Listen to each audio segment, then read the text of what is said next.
সবাই ভাবছো তো যে কোথায় এসছি, হঠাৎ করে ভোলে বাবার মন্দিরে ঘন্টা বাজাচ্ছি। এই মন্দিরটা কোথায় জানো? এটা হচ্ছে দীঘার, ওল্ড দীঘার সিহক বলে যে হোটেলটা, অনেকেই জেনে থাকবে। সেই সিহকে এই সুন্দর ভোলে বাবার মূর্তিটা রয়েছে। আমি আমি খুব পছন্দ করি ভোলে বাবার এই মূর্তিটা, এবং ভোলে বাবাকে আমি সবসময় প্রে করি। চলে এসেছিলাম, আমাদের 4 ফেব্রুয়ারি আমাদের বিয়ের জন্মদিন, 15 বছর ছিল। তো আমরা চলে এসেছিলাম সমুদ্রের কাছে, কারণ সমুদ্র বড়ই প্রিয় আমাদের, এবং আমার মনে হয় সমুদ্র প্রেম করার একটা অন্যতম সুন্দর জায়গা। দেখো, আমি সমুদ্রের ধারে বসেই ভয়েসটা দিচ্ছি, এবং সমুদ্রের গর্জনটা কিন্তু আশা করি শোনা যাচ্ছে।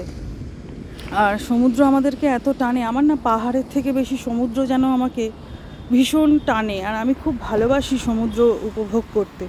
কি সুন্দর ঢেউগুলো না, একটা লম্বা নিঃশ্বাস যেন সমুদ্রের ধারে দাঁড়িয়ে নেওয়া যায়, এবং কি যে মনের ভেতরটা আনন্দ হয়, যেন মানে মন প্রাণ ভরে যায় সমুদ্রের ঢেউয়ের দিকে তাকিয়ে থাকলে।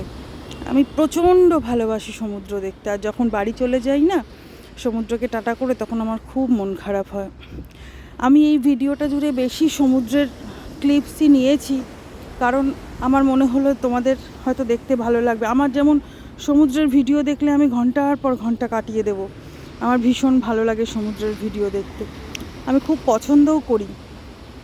তো সেই জন্য আমি তোমাদের কথা ভেবে তোমাদের জন্য সমুদ্রের এই ভিডিওটা বেশি করেই ক্লিপস নিয়েছি। আর দেখো, এই সমুদ্রের না মাঝে দেখো কি সুন্দর এই ছোটো ছোটো বাড়ি করেছে, একটা মানে সুন্দর সুন্দর সেই পোড়ো বাড়ির মতো করে রেখেছে। এটা বোধহয় এখানকার গভর্নমেন্ট থেকেই বোধহয় এখানে করেছে।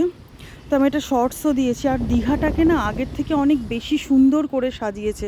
দেখো এইগুলো কি সুন্দর সুন্দর, এই কিছু প্যাগোডা করেছে, একটা ড্রাগন আছে, দেখো কি সুন্দর প্যাগোডাগুলো, রাত্রিরে আলো জ্বলে তো কি সুন্দর। এ দেখো এখানে কিছু বাউল করেছে। আর এখানে আমি এবারে এসে একটা জিনিস দেখলাম দীঘাতে, ওরা না নিয়ম করে গভর্নমেন্ট থেকে সকালবেলা আর সন্ধেবেলা রবীন্দ্রসঙ্গীত চালিয়ে দিচ্ছে বিচের ধারে। সে যে কী মনোরম দৃশ্য, সমুদ্রের নোনা জলের হাওয়া, আর এত সুন্দর গান বাজছে, খুব মনোরম দৃশ্য। আর এখানে এই যে চেয়ারগুলো দেখবে, এই দেখো এখানে না সহজ পাঠের কথা লিখে দেয়ালগুলোকে সাজিয়েছে, এবং এখানে কিছু সিট রাখা আছে, সেই সিটে বসে তোমরা অনেকক্ষণ ধরে গল্প করতে পারো, একটা একটা সময় কাটানো যায়, একটা ভালো মুহূর্ত কাটানো যায় কাছের মানুষের সাথে। প্যাগোডাগুলোতেও বসে অনেকে রেস্ট নিচ্ছিল। কেউ যদি মনে করে যে সকালে এসে বিকালে চলে যাবে, তারা এই প্যাগোডাতে থেকে কিন্তু রেস্ট নিতে পারে, তাদের হোটেল বুক করার প্রয়োজনীয়তা আছে বলে মনে হয় না। আর এই সন্ধেবেলাটা তো অপরূপ সুন্দর লাগে, অপরূপ সুন্দর লাগে, এত সুন্দর লেগেছে। এবারে আমি খুব সুন্দর উপভোগ করেছি। আর এই সহজ পাঠের লেখাগুলো দেখে না যেন ছোটোবেলার কথা মনে পড়ে যাচ্ছিল, খুব সুন্দর লাগছিল। এই পরের দিন ভোরবেলা আমাদের দেখো হোটেলের রুম থেকে, আমরা সিহকে ছিলাম, হোটেলের রুমের জানলা থেকে সূর্যোদয়, সানরাইজ দেখা যাচ্ছে, এবং সমুদ্রের ঢেউ। আর কী গর্জন সমুদ্রের, শুনতে পাচ্ছ? আমি আশা করি তোমরা শুনতে পাচ্ছ, কারণ আমি এখন সমুদ্রের ঠিক ধারে বসেই আমি ভয়েস দিচ্ছি। কারণ আমার মনে হলো যে এই ভয়েসটা, সমুদ্রের এই যে গর্জনটা আমার এই ভিডিওতে স্মৃতি হয়ে থেকে যাক, এটাই আমার কাছে একটা পরম্পরা। এরপর আমরা কিছু স্টিল ছবি তুলেছিলাম, সেই ছবিগুলো সব এখানে দিয়ে দিলাম পরপর। খুব সুন্দর সুন্দর ছবি তুলেছি, প্রচুর ছবি তুলেছি। 15th অ্যানিভার্সারি বলে কথা, তোমরা সবাই ছবিগুলো দেখে নিও।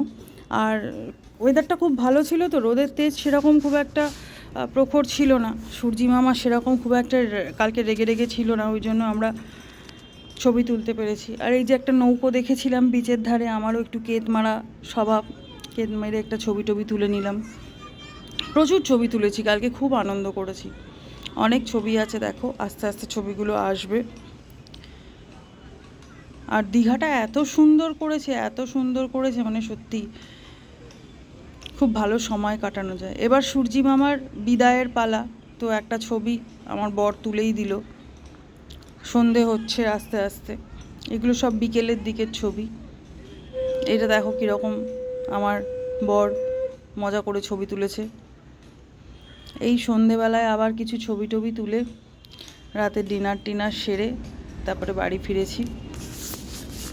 তো চলো, আজ আমাদের বাড়ি ফেরার পালা। পুচকেদের ছেড়ে অনেকক্ষণ আছি, মেয়েকে ছেড়ে আছি, বাবা মার কাছে সবাই আছে, আমার বাবা মার কাছে। ওদের যতক্ষণ না দেখতে পাচ্ছি মনটা ভালো লাগছে না।